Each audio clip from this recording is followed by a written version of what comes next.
Alternativa Sonora.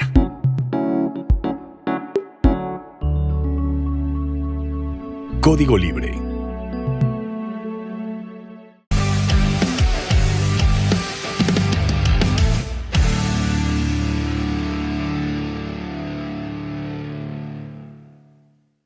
Hola, muy buenas noches, ¿cómo están? Hoy en una nueva entrevista en Hablemos de tu Mundo para Código Libre Radio. Hoy no estoy en el estudio otra vez, se ve un poquito, bueno, no se ve en realidad, pero no otra vez no exime al invitado que tenemos el día de hoy. Es una persona que la verdad admiro mucho. Como saben, tengo una gran afición por el ajedrez. He seguido el ajedrez desde hace mucho tiempo. Justamente gran parte de mi vida se la dedico al ajedrez. Y hoy estamos con una persona que también le ha dedicado muchísimo tiempo a ello. Estamos con Manuel Morza. ¿Cómo estás, Manuel? Bien, gracias por invitarme, Aaron. Muchas gracias, Manuel. Manuel, aquí en Código Libre Radio vemos un poquito lo que es la recapitulación de tu vida, en este caso, tu trayecto en el ajedrez. Obviamente muchas cosas han pasado por lo que ha sido tu vida, pero específicamente en lo que trata el ajedrez para poder comenzar, quisiéramos saber cómo comienzas con esta afición. En primera, yo sé que uno comienza a jugar de maneras distintas, ¿verdad? Se enseña el ajedrez de alguna otra manera. Pero tú, ¿cómo comienzas a darte cuenta que tienes esta afición por este deporte? Bueno, mira, la historia, a lo mejor después de tantos años, siempre se desvirtúa porque la memoria es selectiva y empieza a decir cosas que Ajá. quizás no necesariamente fueron ciertas. Pero, mira, mi papá era guitarrista y como cuando tenía que 10, 11 años, me puso la guitarra y me dijo que me iba a dar mi primera clase. Y, y a partir de ahí, bueno, mi papá como guitarrista, que todos mis hermanos estudiaron un instrumento, pues me dio una primera clase y al final me dijo, me parece que todavía estás chico, tienes las manos muy chicas y quizás debemos esperar un poco. Y en ese, por esa época, Fischer ya estaba dando de qué hablar, estaba jugando el campeonato mundial y, y, y me empecé a ver sobre ajedrez y jugué un par de partidas con mi papá que me ganó, que tenía idea, mi papá tenía idea a pesar de que nunca había estudiado, entendía algunas ideas sobre el desarrollo, no sé si los habría estudiado o no, pero la cuestión es que me ganó y eso me animó más a pensar en jugar, básicamente, ¿no? Y bueno, pues mi mejor fan era mi papá, que me compraba libros. Mi papá trabajaba, tenía un estudio de guitarra que todavía existe, el estudio de arte guitarrístico, que ahora está en la calle Dakota, pero antes estaba en la calle de Aguascalientes, en un edificio que se llama Edificio Aristos, y abajo del Edificio Aristos había un Sanborns. Y ahí mi papá iba y compraba ahí unos chocolatines y de pronto veía algún libro de ajedrez y me lo compraba, ¿no? Entonces, así empecé a estudiar más ajedrez y me gustaba, la verdad me gustaba. Y empecé, primero fui a un torneo, que creo que hice 2 puntos de 6, una cosa así. Se jugaban muchos torneos en la Ciudad de México que se llamaban Sadolún, que era sábado, domingo y lunes, pero en realidad se jugaba viernes, sábado y domingo, ¿no? No sé por qué les decían Sadolún, pero ahí jugué un torneo y entonces, pero yo ya llevaba prácticamente por lo menos 6 meses, 8 meses estudiando y bueno, me gustó y empecé a ir a torneos y mi papá pues tuvo 6 hijos, entonces tampoco podía ocuparse mucho de mí y no presionaba tampoco, o sea, él entendió que si me gustaba, que siguiera, ¿no? Y entonces lo que hacíamos era, yo estudiaba en la prepa en la tarde, entonces normalmente mi papá iba a dar clase a las 4 y me dejaba en la escuela, en el Centro Universitario de México, en el CUM, que era donde estudiaba la prepa, y ya se iba a su estudio, ¿no? Entonces antes comíamos juntos y jugábamos una partidita y después me iba a estudiar, ¿no? A la escuela. Y bueno, pues al final del día, pues empecé a estudiar con mucho más frecuencia y te digo, mi papá era mi mejor fan y fue el que me apoyó siempre, ¿no?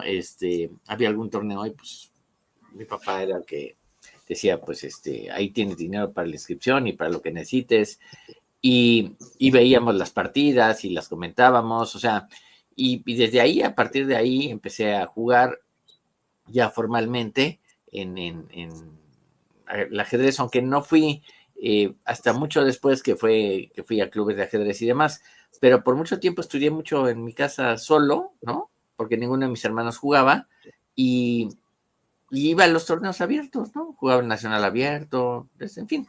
Así empecé realmente, y la afición, como decía Miguel Tal, ¿no? Es como la afición al ajedrez se parece a como cuando te enseñan a jugar y sales de la casa de alguien y no sabes que ya estás infectado como de gripa, y tú vas por la calle caminando y te sientes bien, pero no te das cuenta que estás infectado, ¿no? Y la infección en ajedrez tiene dos posibilidades: o te curas de la infección o es para toda la vida, como es mi caso, que es para toda la vida, ¿no? Entonces el ajedrez es parte es como dijo Kasparov alguna vez, no concibo la vida sin el ajedrez, ¿no? Y pienso igual, ¿no? No le va mucho sentido a esto del vivir sin la existencia del ajedrez. Yo he recapitulado mucho lo que es la vida de un ajedrecista, porque he hablado con muchos, y Okay. cada quien tiene su manera de vivir, ¿verdad? Cada quien tiene la manera en la que dice, pues yo vivo en las clases, yo con las conferencias, yo hago simultáneas. En este caso, vivir del ajedrez se ha vuelto como todo un tema, y quisiéramos saber cómo lo has llevado tú, porque además lo has llevado con la parte de las redes sociales. Entonces, ¿cómo has llevado esto pues de sustentar algo, ya sea económica o personalmente, con el ajedrez? Bueno, mira, yo la verdad es que cuando yo iba a entrar a la carrera, iba a estudiar física, mi papá incluso me dijo en ese momento: si quieres dedicarte al ajedrez, yo te apoyo. Pero me pareció que, bueno, primero quería estudiar física, por un lado, y por otro lado me pareció un poquito arriesgado vivir dando jaques, ¿no? O sea, la condición que me puso mi papá es algo así como: yo te apoyo, pero eres el mejor de México. Y pues me pareció que la vara estaba muy alta en ese momento, y además quería estudiar, ¿no? Quería ir a la universidad y ver qué pasaba. Y bueno, eso evidentemente retrasó pues mi desarrollo en ajedrez, porque me tuve que dedicar a otras cosas. Y la verdad es que no importa el momento o los tiempos, ¿no? Que hoy son muy especializados y que hoy cualquier jugador de ajedrez casi profesional tiene que dedicarse exclusivamente al juego y no puede hacer otra cosa. Pero en todas las épocas, si no te dedicas con cierta disciplina, pues obviamente no vas a poder progresar, por lo menos a la velocidad que deberías o que quisieras progresar en ajedrez, ¿no? Entonces, pues tuve que no interrumpir, pero sí bajé el ritmo del ajedrez, que era cuando estaba jugando mejor. Cuando entré a la carrera, cuando estaba jugando mejor, yo me di cuenta incluso del salto que había dado en el entendimiento del juego. Me acuerdo de una partida que jugué contra un amigo que se llama David Gottlieb o algo así, Gottlieb creo que es, y me acuerdo que hice una combinación de muy estratégica, todavía me acuerdo de la partida, y me di cuenta que mi entendimiento había cambiado. Ahí fue como, así un parteaguas, me di cuenta completamente. Y bueno, pues sí tuve que digamos que relantizar un poco el asunto de dedicarme al ajedrez o de jugar más torneos. Había veces que no podía jugar porque tenía exámenes. A veces fui a un torneo a pesar de que tenía exámenes, ¿no? Con resultados catastróficos para la escuela, ¿no?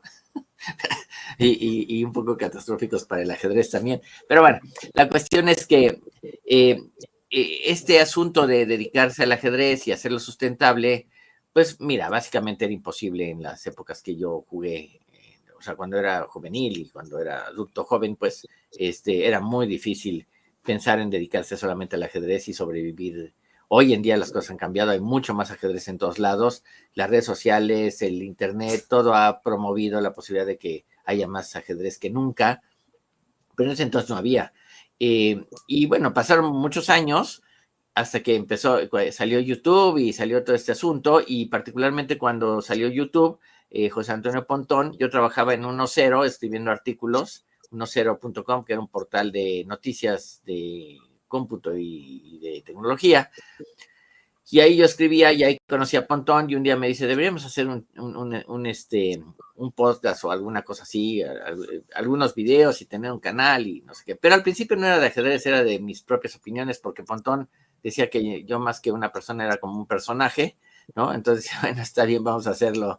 Y al principio hablaba de cualquier cosa, podía ser de ajedrez, que siempre estaba el tema, o hablaba de política, o hablaba de lo que me pasaba en la calle, qué sé yo, ¿no? Cualquier cosa que tuviese alguna relevancia. Pero encontramos que el ajedrez empezó a convertirse como que la gente veía más esos videos que los otros. Y entonces decidimos quitar todos los videos que no fueran de ajedrez y dedicarnos al canal de ajedrez, ¿no?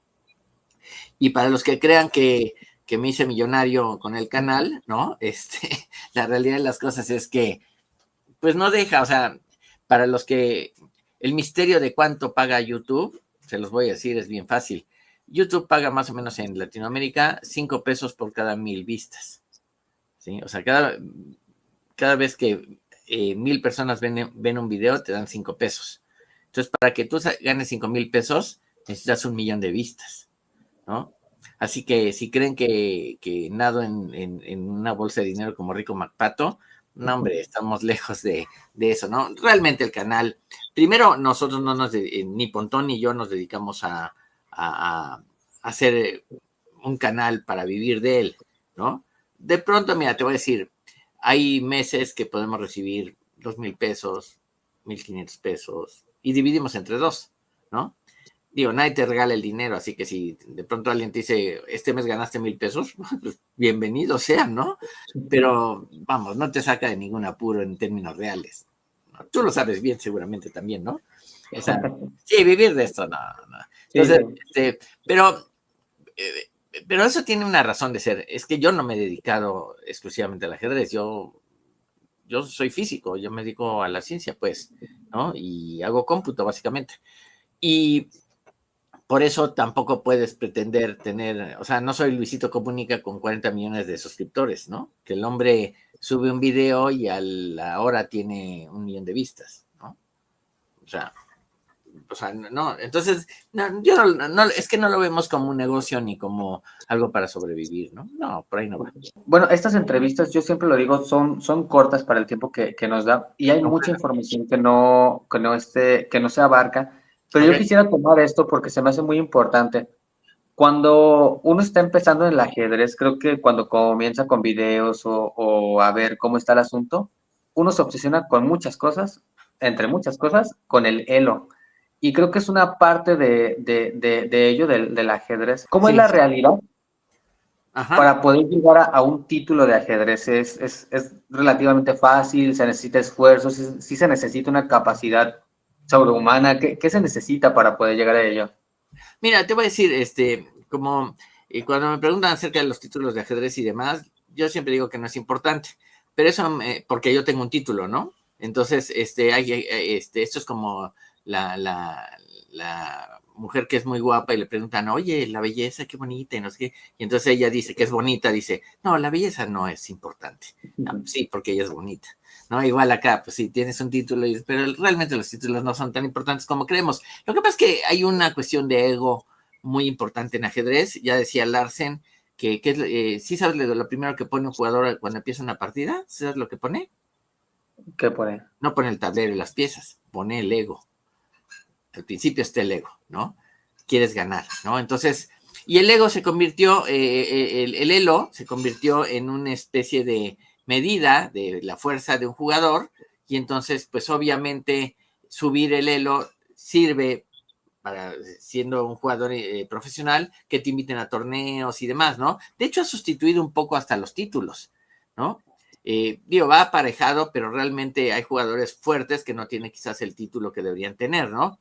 Ahora, tener un título en ajedrez depende más bien de la administración de la Federación Internacional. Por ejemplo, yo obtuve el título en un torneo que se hizo hace como 20 años, que es un subzonal, y me pedían hacer 4,5 puntos, 5 puntos de 8, una cosa así, y con eso me dan el título de maestro FIDE, ¿sí? Pero yo llevaba 30 años de ajedrez, ¿eh?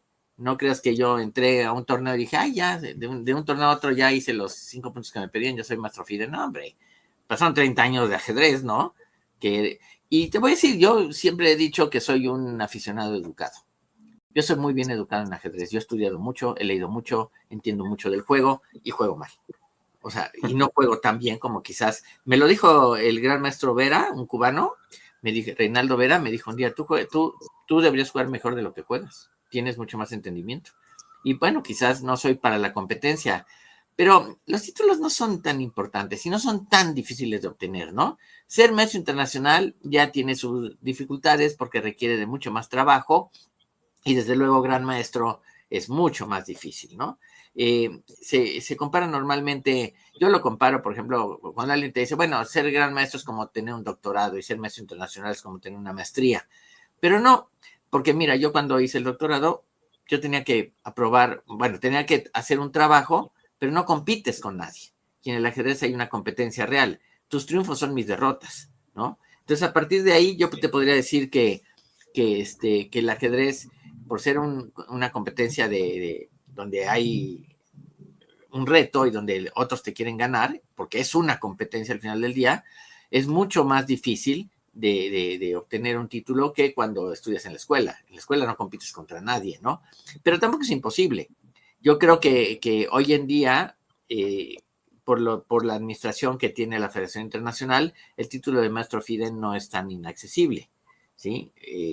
Vamos, pero ya de maestro internacional en adelante ya requiere como ser mucho más profesional y dedicarse mucho más, ¿no? Yo diría eso. Perfecto. Morsa, de otra vez, el tema es muy amplio y hay muchísimos temas, pero creo que uno que engloba muy bien al ajedrez es el cómo se vive siendo ajedrecista. En este caso, ¿cómo vives tú siendo ajedrecista? Porque creo que en todo va a haber un poco de mito, de que si el ajedrez es para inteligentes, de que si es esto, de que si es aquello. Pero en este caso, ¿tú cómo vives tu día a día? Si involucra todos los días tener que ver ajedrez, la competencia, el revisar videos, ¿lo sigues manteniendo conforme al día? Mira, yo estudio diario. Para mí el ajedrez es parte fundamental. Yo me levanto pensando en ajedrez y me duermo pensando en ajedrez. O sea, yo sí estoy obsesionado por el juego y muchas de las cosas que hago tienen que ver con el ajedrez. Mi tesis de doctorado tiene que ver con el ajedrez, por ejemplo, ¿no? No le digas a mi asesor de tesis porque él cree que es una tesis de ciencia, pero en realidad es una tesis de ajedrez, ¿no? Más o menos.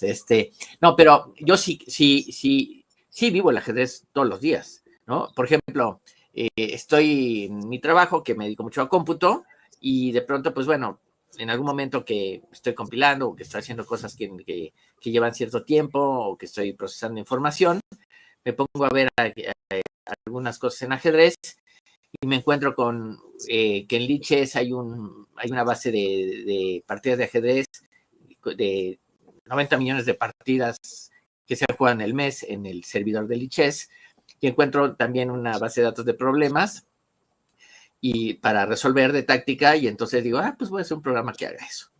Y entonces muchos de mis esfuerzos de cómputo también se reflejan en programas que hacen cosas de ajedrez, ¿sí?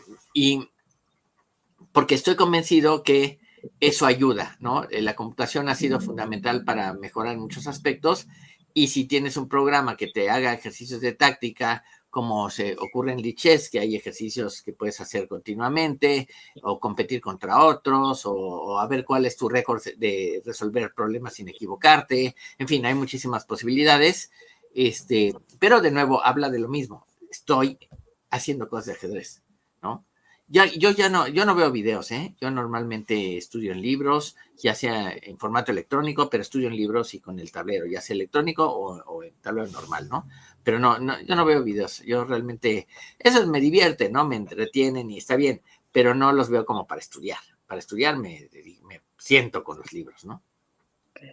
Borsa, también quisiera saber esta parte de lo que deja el ajedrez, porque yo sé que muchos lo vemos ya como un trabajo, lo vemos como un desestrés, lo vemos en la competencia, pero en este caso, más allá de lo que haya sido, ahorita lo comentábamos en lo económico, con los fans, el estudiar todos los días, el tener un título, ¿qué te ha dejado personalmente el dedicarte a este deporte?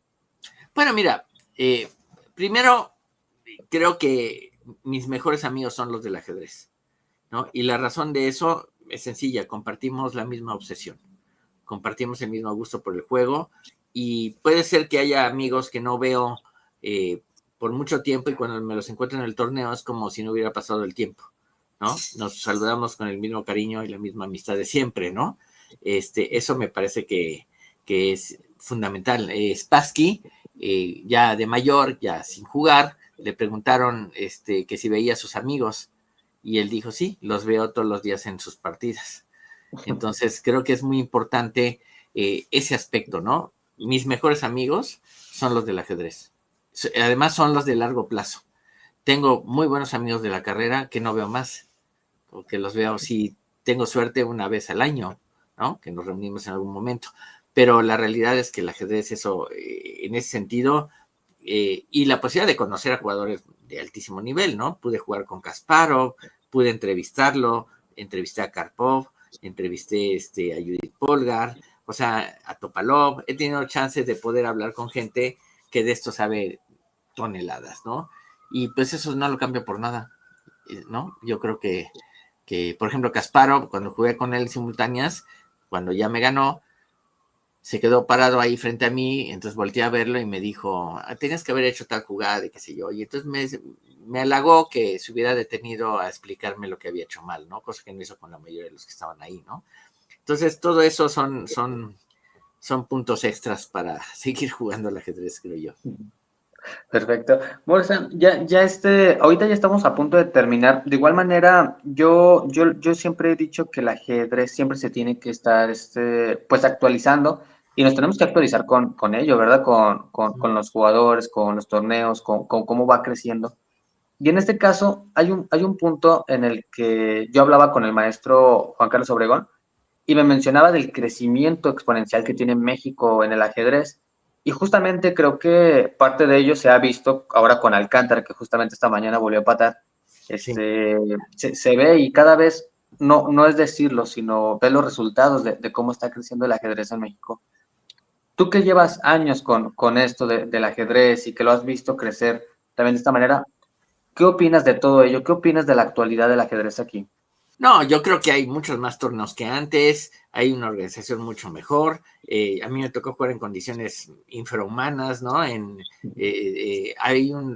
plan seccional tiene un domo como de básquetbol y cuando jugué ahí no había suficiente luz, había goteras, el baño era intratable de poder ir al baño, ¿no? Decía un amigo, el baño tiene vida propia, ten cuidado, ¿no? Era todo complicado. Hoy en día se juega en hoteles, se juega en condiciones mucho mejores, ¿no? Antes tú llevabas tu ajedrez, tu reloj, ahora hay ajedrez y reloj para todos, ni pluma tienes que llevar, que te dan hasta pluma, ¿no? Si no tienes, ¿no? Entonces yo creo que sí, el ajedrez ha mejorado en ese sentido. Yo siempre he pensado que la gente a veces no se da cuenta, ¿no? Que esta organización cuesta, ¿no? Y tienes un montón de árbitros y hay que pagarles, y hay que pagar salones, y hay que pagar pues rentas de mesas y sillas y todo lo que sea. Y pues sí, suben las inscripciones y no nos hace mucha gracia, ¿no? Pero aún así sigue siendo un juego barato y creo que vale la pena finalmente todo este esfuerzo, ¿no? Pero sí me parece que el ajedrez, como dice Obregón, está creciendo exponencialmente en México. Hay mucho más ajedrez que hace unos años, pero exageradamente, ¿no? Así es. Morsa, ya estamos a punto de retirarnos. Quiero otra vez, bueno, en primera agradecer que haya estado con nosotros unos momentos. La verdad es que es un No, halago también que estés aquí con nosotros, platicando hoy en Hablemos de tu Mundo. Y quisiéramos retirarnos antes de este programa con esta pregunta. Y es que uno evoca siempre a lo que ve. Y en este programa intentamos llevarnos un poco más de nuestro invitado, en este caso de ti, Morsa, saber cómo podemos llegar a ser ese maestro de ajedrez, a ser ese titulado, ese maestro FIDE, ese reconocido youtuber, persona, divulgador. Bueno, mira, yo creo que todo tiene que ver con la disciplina, ¿no? No necesitas un gran talento, necesitas un talento promedio, pues, más o menos, no tienes que ser un gran talento del ajedrez para jugar bien, ¿no? Pero tienes que estudiar y trabajar con disciplina. La disciplina alcanza el talento. Si no lo tienes, la disciplina lo alcanza. Si trabajas todos los días y no hagas mucho ruido. Tú estudia, tú trabaja, que después tus éxitos van a hacer ruido por ti. Entonces, pero tienes que hacerlo, ¿sí? Si crees que estudiar un par de meses te va a hacer campeón del mundo, estás totalmente equivocado, ¿no? Difícilmente vas a progresar si estudias un mes, 2 meses y después lo dejas. No, esto es de por vida, ¿no? Alcántara, que ahora está jugando también, tiene 23 años, creo, ¿no? Por ahí. Bueno, pues Sí. empezó a los 4 o 5. O sea, tiene 19 años jugando al ajedrez, ¿sí? Continuamente. son 19 años de trabajo y es un profesional y es un súper jugador, ¿no? Pero hasta ahorita se está empezando a ver y sigue estudiando y sigue trabajando, no creas que se duermen sus laureles, ¿no? Tiene un entrenador, está patrocinado y creo que todo eso influye, ¿no? Así que yo diría que si quieres mejorar, si quieres llegar a un título, bueno, hay que ir a torneos, hay que enfrentar a otros jugadores, pero no puedes pretender tener un título si no trabajas y estudias en el juego. No somos geniales como para encontrar todas las jugadas, por eso estudiamos, porque ya nos van a enseñar los otros lo que hicieron y nosotros vamos a sacar ventaja de eso. Yo diría que eso es lo que hay que hacer.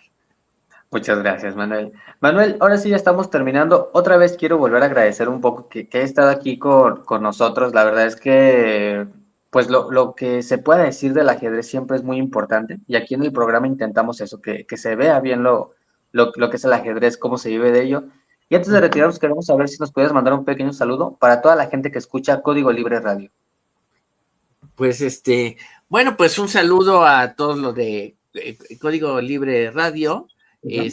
Jueguen al ajedrez, es muy divertido, es muy duro también, se sufre como cualquier deporte competencia, pero me parece que los beneficios de largo plazo son muy claros, ¿no?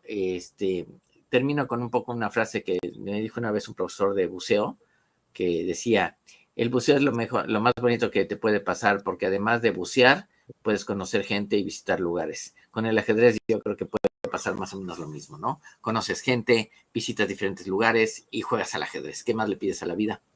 Así que muchas gracias por la invitación, Aarón, y mucho éxito. Muchas gracias.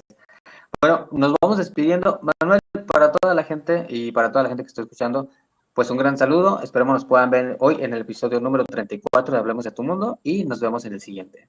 Adiós.